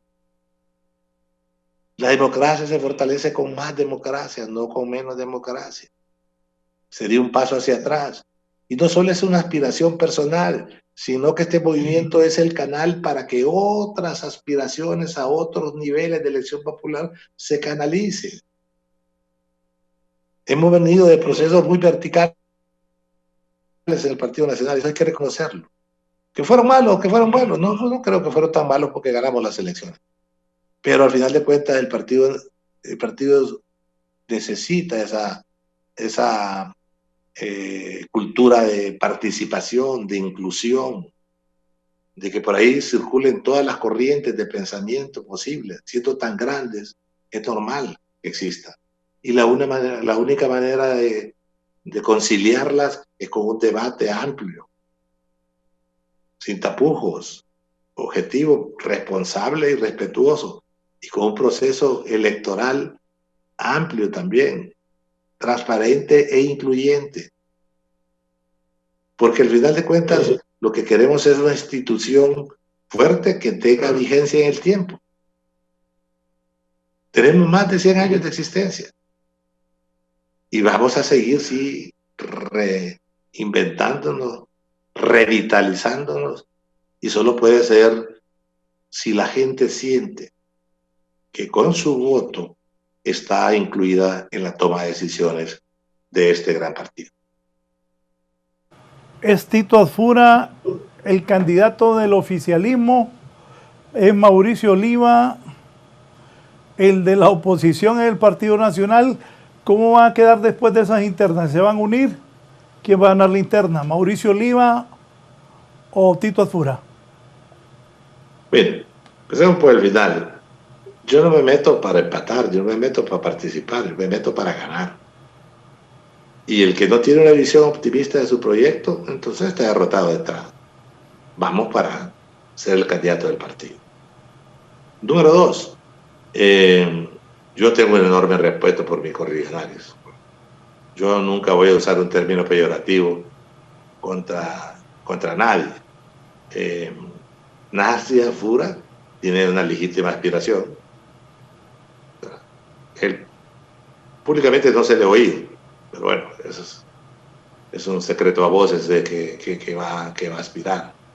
Ahora, si lo hace bajo la sombra del Partido Nacional, perdón, del presidente de la República, yo no puedo afirmar. Ni él me lo ha dicho, ni el presidente me lo ha dicho. ¿Verdad? Es un tema de percepción, quizás por gente que es muy allegada al presidente ande con él, pero eso no quiere decir que el presidente le haya ordenado o sugerido que lo hagan así. ¿Ah? Es una decisión personal. Y al final de cuentas, yo sí creo que este proceso es para acercar, para incluir, y que más allá o más acá del resultado electoral interno, el partido tiene que emerger más fortalecido. Será el voto hondureño el que le va a dar la atención a uno dónde colocarlo. Ahora, que vamos a hacer el máximo de los esfuerzos por ser los primeros, lo vamos a hacer y espero Dios lo logremos. Tengo la adhesión de Miguel Álvarez, tengo la adhesión de Monarca, con Roberto Ramón Castillo, de Olguita Alvarado, de una serie de liderazgo nacional, de comprometido, y yo no puedo más que sentirme halagado por responder a esa confianza. Somos una corriente de mucha inclusión, de mucha participación. Estamos organizados en los 18 departamentos, 298 municipios, y confiados en que el proceso electoral va a tener los elementos de transparencia que nos permita alzarnos con el triunfo. ¿Se resentiría si Juan Orlando Hernández agarrara partido en estas internas y no se fuera con usted? Mire, ¿Por qué se sonríe? ¿Por qué se sonríe? No, porque él es nacionalista, y él tiene derecho a escoger. Lo que él tiene que valorar es el puesto donde lo tiene colocado el partido, le da a futuro la condición de poder ser un interlocutor válido en el sentido de hacer que las corrientes confluyan en igualdad de propósitos y que el proceso no se vea influido por los recursos del Ejecutivo. Entonces, pero al final de cuentas, cuando yo tomé esta decisión, con lo único que lo consulté fue con mi esposa y con mis hijos, ¿verdad? Con mis hermanos cercanos. Yo no le pedí permiso a nadie más para meterme en esto, así que no tendría por qué hacerle reclamos a X o Y personas que no esté conmigo. Lobo se fue a la Democracia Cristiana con su hijo, Jorge Lobo. ¿Qué va a pasar? ¿Qué significado tiene esto en el Partido Nacional? Que un expresidente se vaya molesto del partido.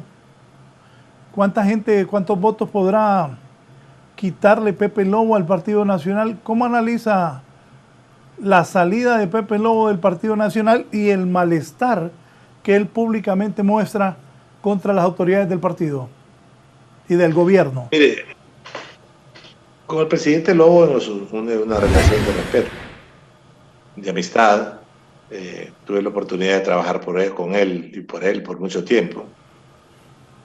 Siempre me trató con mucha consideración y con mucho respeto, y lo sigue haciendo.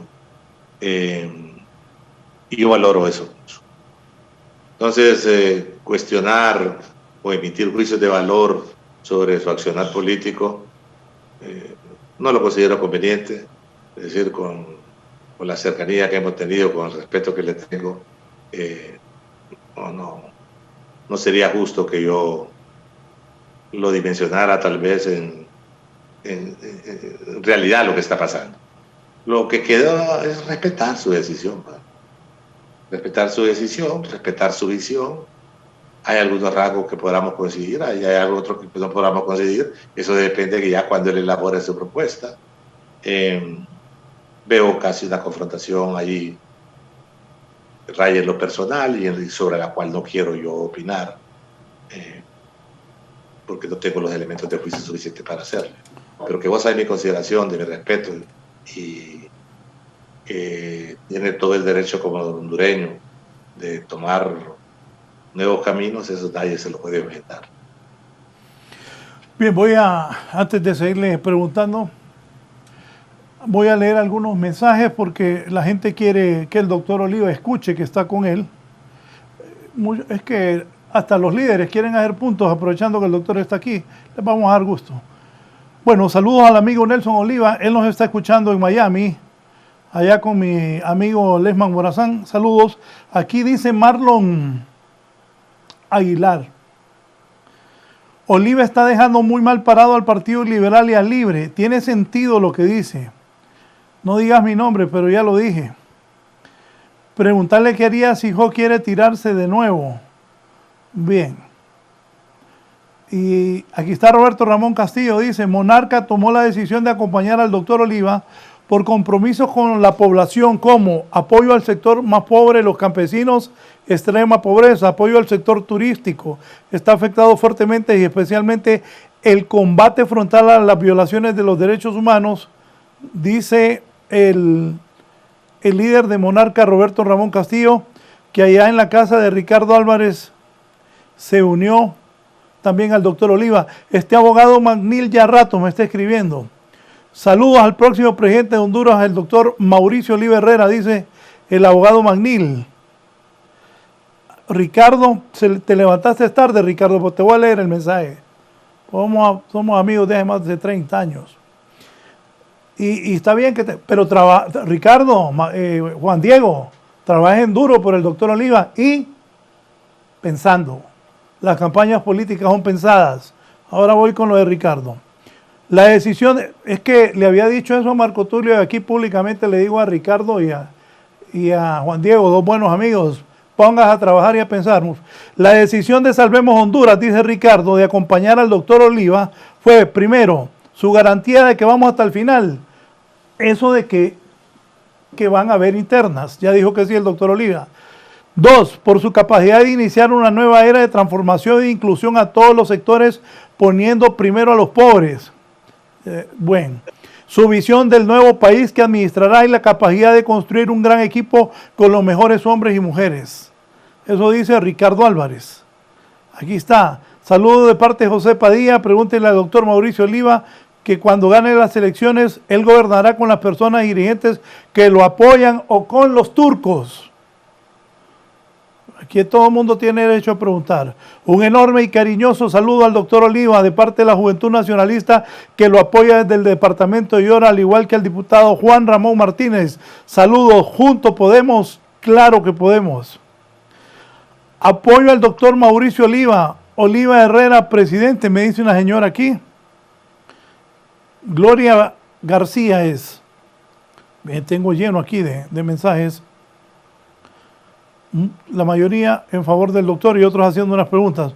Buenos días, Oscar Andino le saluda, buen programa, saludos al doctor Oliva, gran líder del Partido Nacional, excelente presidente del Congreso, buen hijo de Honduras y próximo presidente, necesario para manejar nuestro país en difíciles momentos de crisis. Doctor, ¿va a inscribir a Narrala o no va a inscribir a Narrala el Partido Nacional? ¿Está de acuerdo o no está de acuerdo? Mire, yo ¿Y por qué se ríe, doctor? ¿Por qué se sonríe así? No, porque es que es la costumbre aquí que haremos las cosas al revés.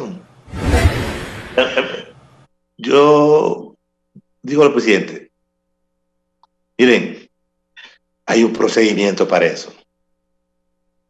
Entonces yo le decía a un prominente amigo del Libre, porque yo quiero decir una cosa que me he preocupado de tener muy buenas relaciones con toda la ese bancada. amigo del Libre era Mel. No, sí, ahí hay un montón. Yo más que bueno. platico con los diputados. Con los diputados. Tengo una relación respetuosa, aunque pensemos de manera diferente con ellos, con los del Partido Liberal, con todo. Ahí nadie puede decir que no ha sido tratado de manera respetuosa y que se le ha dado espacio para expresar sus ideas. Por disímiles que sean a las mías. Decía, hombre, es que hay un procedimiento.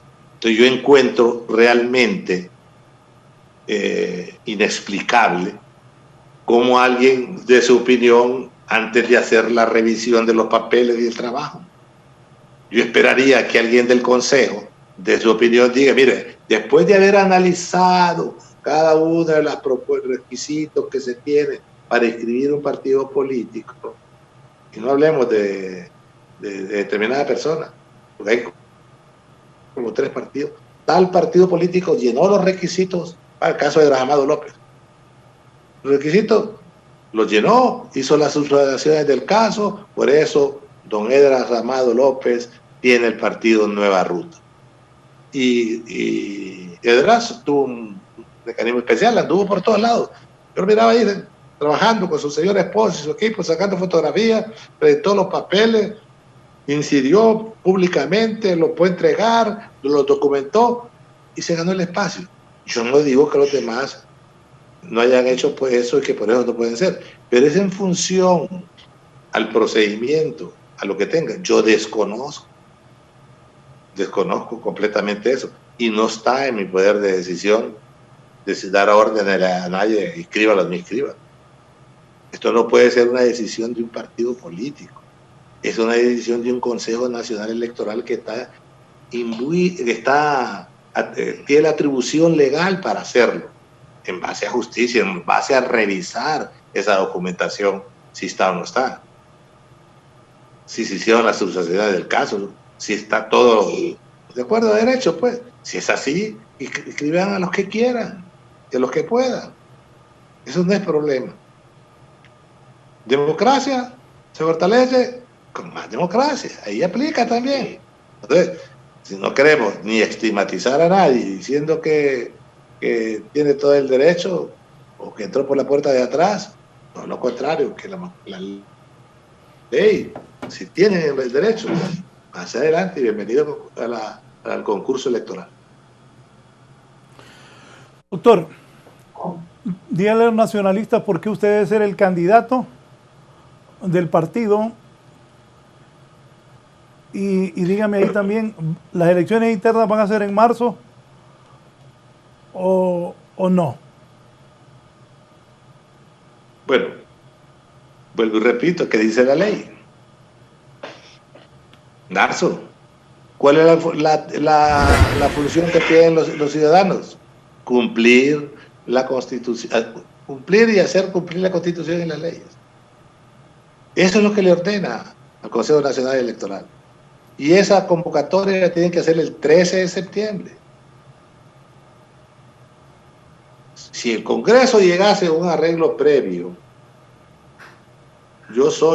mi opinión, no sé, la del partido, sería que ese marco referencial de hacer las elecciones en marzo es innegociable.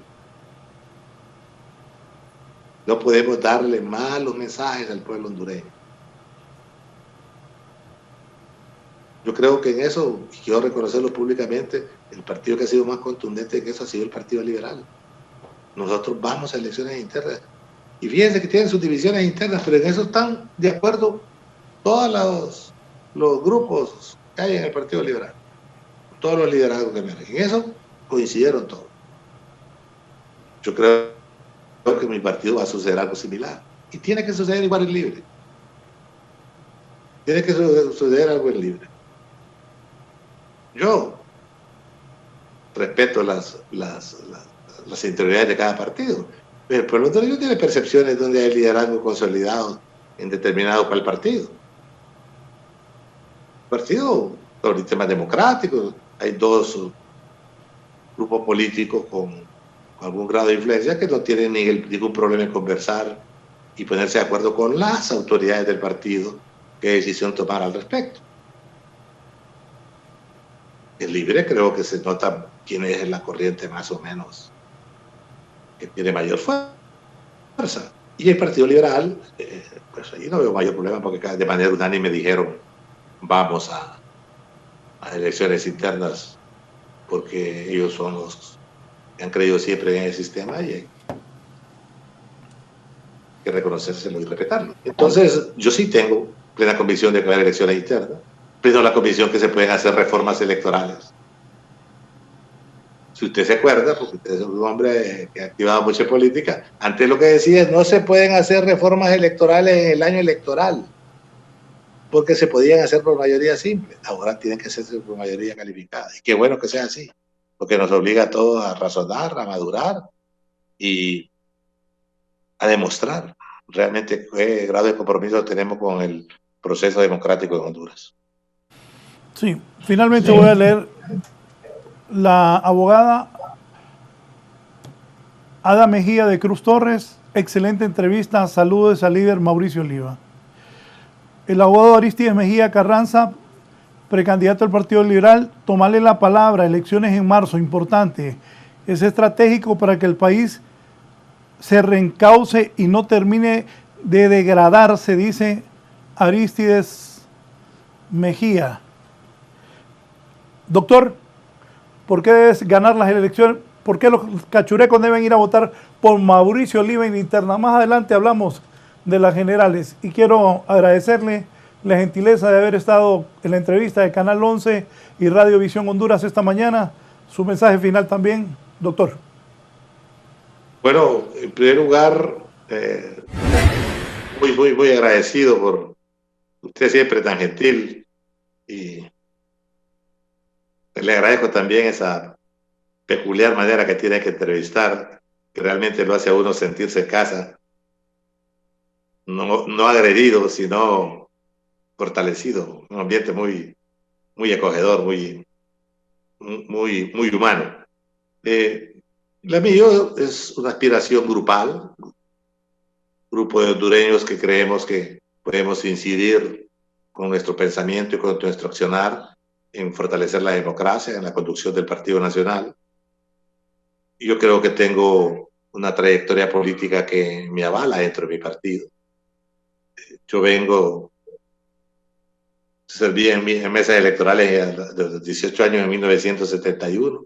Desde que recorrido he sido miembro del comité local, del comité departamental, he sido convencional de mi partido, regidor de la alcaldía de Choluteca, 5 veces diputado, 2 veces vicepresidente del Congreso, 2 veces presidente del Congreso Nacional, y creo que con balance positivo. Tal vez no sé, bueno decirlo de mi parte, pero por lo menos he demostrado que soy un hombre entregado al servicio. Lo demostré también en el ejercicio profesional durante más de 30 años, que Honduras necesita tener vocación de diálogo, de consenso, de respeto al adversario político, y que todos nos podemos poner la camiseta de Honduras en esta hora tan difícil que vive la República. Con solo el hecho de contribuir a que ese ánimo prevalezca, ya haríamos una enorme contribución. Sigo creyendo de que pueden haber y van a haber reformas electorales. Una vez platiquemos más profundamente, yo quiero hacerlo esta semana. Estaba haciendo algunas llamadas con algunos líderes. Reconozco que siempre ha primado el respeto, que no he encontrado como espacios así cerrados o posiciones inconmovibles ante ciertos criterios, porque si yo creo que mi aspiración es válida y creo que puedo contribuir al país, tengo que empezar por reconocer que las aspiraciones los que están en igual posición que yo también merecen igual consideración y respeto. Al pueblo hondureño, reiterarles mi compromiso de hacer el mejor de mis esfuerzos desde la posición que actualmente detento. Al Partido Nacional, reiterarles siempre mi fiel compromiso de ir hasta el final en su proceso de renovación, de confrontación, de inclusión y de no confrontación entre nacionalistas. El Partido Nacional debe ser un referente de unidad, debe ser un referente, pero la unidad no se construye por decreto. La unidad pasa por la inclusión, pasa por valorar las opiniones de los demás y que ellas contribuyan a emitir el mejor y transparente de los sufragios. Muchas gracias nuevamente, licenciado Raúl Valladares, por haberme invitado a este tan visto programa en el país y que realmente es un formador de opinión. Muchas gracias al doctor Mauricio Oliva. Para las personas que me están preguntando, el programa se repite a las 9:45 de la noche en D Televisión, Canal 2 en Cable Color, 19 en Tigo. Saludo a don Pío Boto Rinaldi, que también estaba pendiente de la entrevista esta mañana. Gracias al presidente del Congreso, el doctor Mauricio Oliva, que ha sido claro en sus posiciones. Tendremos un resumen en la noche y también reacciones de lo que ha dicho el presidente del Congreso esta mañana. Nos vamos con la nota internacional. Los demócratas pidieron al director general del Servicio Postal de Estados Unidos, designado por el presidente Donald Trump, que testifique por los cambios en la entidad que han hecho temer que se retrasen las votaciones por correo antes de las elecciones de noviembre. La oposición solicitó a Luis DeJoy y a otro alto funcionario que testifiquen este mes en una audiencia a raíz de la ola de recortes que ha retrasado la entrega de correos en todo el país. Esto ha alarmado a los legisladores antes de las elecciones del 3 de noviembre, cuando se espera que hasta la mitad de los votantes estadounidenses hagan su voto por correo.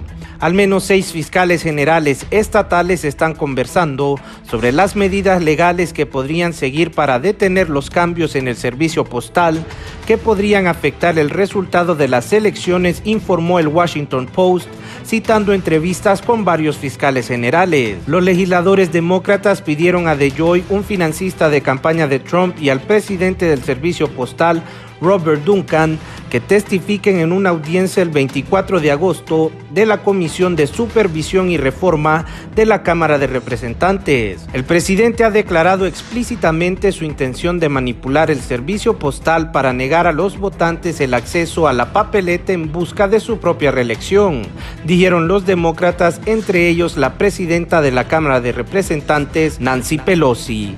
Para 11 Noticias, Raúl Valladares.